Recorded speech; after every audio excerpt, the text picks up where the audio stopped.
Angles in standard position. एक angle की क्या स्टैंडर्ड पोजीशन है, इसको हम समझते हैं। जैसे हमारे पास अगर एक कार्टेशियन कोऑर्डिनेट सिस्टम हो जिसमें कि हम ये कहते हैं जहाँ पर एक्स एक्सिस और वाई एक्सिस आपस में इंटरसेक्ट करते हैं, वो उस पॉइंट को हम कहते हैं जी फिक्स पॉइंट या ओरिजिन। तो हमारा जो एंगल है उसका वर्टेक्स ओरिजिन होना चाहिए। एक पहली कंडीशन है किसी भी एंगल को स्टैंडर्ड पोजीशन में लिखने के लिए। और अब दूसरी बात ये कि इसका जो इनिशियल आर्म है, यानी जो इब्तदाई इसका बाजू, ये मैं कह सकता हूँ कि जहाँ से इसने स्टार्ट लिया, ये बिल्कुल पॉजिटिव एक्स एक्सिस के ऊपर होना चाहिए।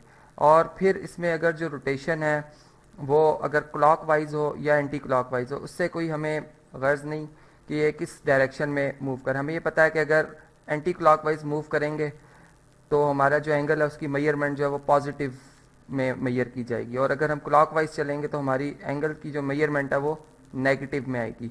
अब हम ये कहते हैं कि अगर एक एंगल जो है वो इस तरह से रोटेट हुआ, जिसकी रोटेशन को मैं यहाँ पर एक कर्व एरो से यहाँ से रिप्रेजेंट कर रहा हूँ। अब इस तरह से ये मूव करता हुआ यहाँ पे आके ये रुक गया, यानी ये इसका टर्मिनल आर्म कहलाएगा, या टर्मिनल साइड भी हम कह सकते हैं। और अब इसने कितनी रोटेशन कवर किया है, हम इसको कैसे कैलकुलेट कर सकते हैं। यहाँ पे सिर्फ मैं ये बता रहा हूँ कि इस वक्त ये इसकी स्टैंडर्ड पोजीशन। अब इसकी कैलकुलेशन करना चाहें तो यहाँ हम प्रोटेक्टर से भी इसको मेजरमेंट कर सकते हैं इसकी। यानी हम ये बात जानते हैं कि हमारे पास जो एक्स एक्सिस और वाई एक्सिस होते हैं आपस में परपेंडिकुलर होते हैं, 90 का एंगल बनाते हैं, यानी राइट एंगल बनाते हैं।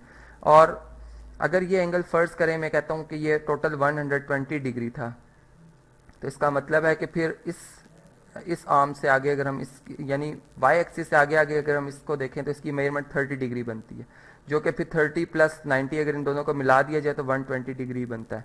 तो इस तरह से ये एंगल अपनी स्टैंडर्ड जो हम कह सकते हैं पोजीशन में है। इसी तरह अब एक प्रॉब्लम इसी से रिलेटेड है कि एक शिप है। मैं ये कहता हूँ कि शिप का और जो लाइट हाउस टावर है इसका अगर मैं एंगल बना रहा हूँ तो ये 130 डिग्री का बनता है।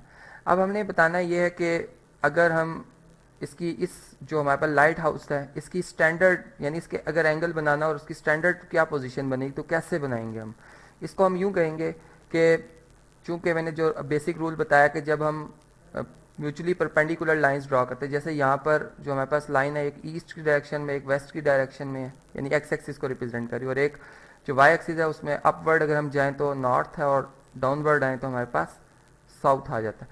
तो हम यूँ कहेंगे जी हम ईस्ट से स्टार्ट करते हुए पहले नॉर्थ की तरफ मूव करेंगे, फिर हम चूँकि हम नॉर्थ से फिर आगे वेस्ट की तरफ आ रहे हैं, फिर मज़ीद हमारी रोटेशन जो है वो वेस्ट से भी आगे फिर साउथ की तरफ है, और फिर साउथ से यहाँ पे आकर जहाँ पर ये टर्मिनल आर्म हमें यहाँ पे नज़र आ रहा है ये एंगल यहाँ पे आके ख़त्म होता है। तो हम यूँ कहेंगे कि ये एंगल जो है ये इसकी स्टैंडर्ड पोजीशन है जो कि मैंने यहाँ पर शो की। अब ये कितनी मेजरमेंट इसकी कितनी है इसको भी हम कैलकुलेट कर सकते हैं। अगर हमें ये वैल्यू बताई हुई है कि ये 130 डिग्री है, हम ये बात जानते हैं कि ये एंगल जो हमारे पास नॉर्थ डायरेक्शन और ईस्ट डायरेक्शन में बन रहा है ये 90 डिग्री का बन रहा है। यहाँ पे मैं इसके लिए चलें कलर में डिफरेंट यूज़ करता हूँ। ये 90 डिग्री का होता है जी, बल्कि ब्लैक कलर से लिखते हैं, ये 90 डिग्री का होता है।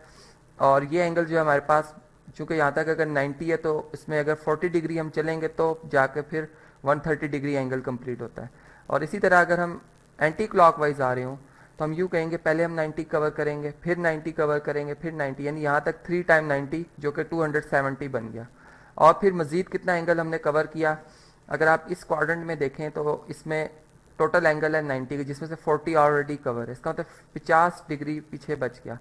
तो वो अगर हम इसमें ऐड कर लें तो हमारे पास 320 डिग्री बन जाता है। यानी इसकी जो स्टैंडर्ड एंगल बन रहा है इस लाइट हाउस टावर का वो बन रहा है जी 320 डिग्री का। तो ये वो कंसेप्ट था जो कि मैं आपको बता रहा था। अब मैं इसी तरह किसी भी एंगल को स्टैंडर्ड पोजीशन में हम देखते हैं जी किस किस तरह से हम इसको रिप्रेजेंट कर सकते हैं। जैसे फ़र्ज़ करें मैं ये दो म्यूचुअली परपेंडिकुलर लाइंस ड्रॉ करता हूँ, एक मेरे पास एक्स एक्सिस है, इधर नेगेटिव साइन शो करते हैं जी जब हम ओरिजिन से चलते हैं लेफ्ट साइड पे तो हमारे पास नेगेटिव एक्स एक्सिस आता है। इस तरह अगर हम ओरिजिन से ऊपर की तरफ चलते हैं तो पॉजिटिव वाई एक्सिस, और अगर डाउनवर्ड आते हैं तो नेगेटिव वाई एक्सिस।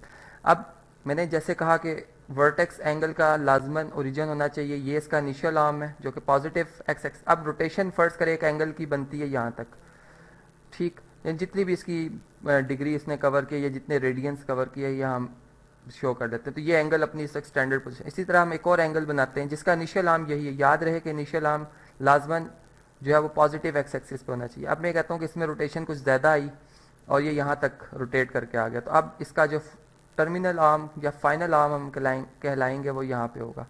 और इसी तरह अगर एक और एंगल जो कि काफ़ी इसमें और ज़्यादा रोटेशन आई जो कि थर्ड क्वाड्रेंट में आ गया, तो हम कहेंगे कि वो इस जगह पे होगा और ये उसका टर्मिनल आर्म है। और एक और बात कि एंगल की रोटेशन अगर फ़र्ज़ करें क्लॉकवाइज हो जाए, क्लॉकवाइज हो जाए, यहाँ पे तो मैं एंटी क्लॉकवाइज बात कर रहा था, चलें ये हम क्लॉकवाइज आ गए, तो अब इसका जो टर्मिनल आर्म होगा इस एंगल का वो यहाँ पे होगा।